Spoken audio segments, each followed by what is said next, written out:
சுட்டை ஈரல் எப்படி செய்கிறதுன்னு பார்க்கலாம். ஈரல் நான் நல்லா கழுவி சுத்தம் பண்ணி எடுத்து வச்சுருக்கேன்.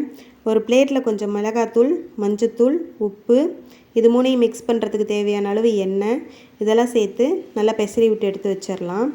நான் ஈரல் கொஞ்சமாக தான் எடுக்கிறேன்றதுனால எனக்கு இந்தளவு மசாலா போதும். நீங்கள் ஈரல் அதிகமாக எடுக்கிறீங்கன்னா அதுக்கு தகுந்த மாதிரி மசாலா அதிகப்படுத்திக்கோங்க. சுத்தம் பண்ண ஈரலை நான் சின்ன பீஸாக கட் பண்ணி வச்சுருக்கேன். இந்த ஈரலை இந்த மசாலாவில் சேர்த்து நல்லா மசாலா எல்லா பக்கமும் படுற மாதிரி பெரட்டி 10 நிமிஷம் ஊற வச்சிடலாம். 10 நிமிஷம் ஆனதும் ஒரு கம்பி எடுத்து இந்த ஈரல் பீஸெல்லாம் அதில் குத்திக்கலாம். ஒவ்வொரு ஈரல் பீஸுக்கும் இடையில கொஞ்சம் கேப் இருக்கிற மாதிரி பார்த்துக்கணும். அப்படின்னா தான் அந்த கேப்பில் இருக்க மசாலாவும் நல்லா வெந்து வரும், இல்லைன்னா பச்சை வாசம் அடிக்கும். இந்த பிளேட்டில் மீதி இருக்கிற மசாலாவையும் எடுத்து இந்த ஈரல் பீஸ் மேலேயே தடவி விட்டுறலாம்.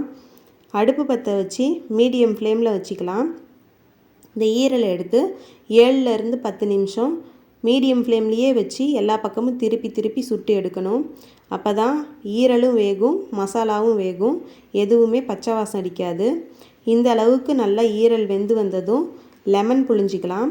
உங்களுக்கு விருப்பப்பட்டால் லெமன் புழிஞ்சிக்கோங்க. லெமன் புழிஞ்சால் கொஞ்சம் டேஸ்ட் நல்லாயிருக்கும். நம்ம எப்பயும் ஈரலை தொக்கு செய்வோம், மசாலா செய்வோம், இல்லைன்னா குழம்புல அப்படியே போட்டுருவோம். ஆனால் இந்த மாதிரி ஒரு டைம் செஞ்சு பாருங்கள், ரொம்ப நல்லாயிருக்கும்.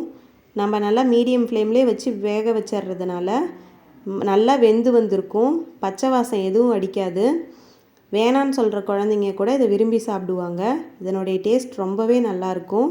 நீங்களும் ஒரு டைம் ட்ரை பண்ணி பாருங்கள். தேங்க்யூ.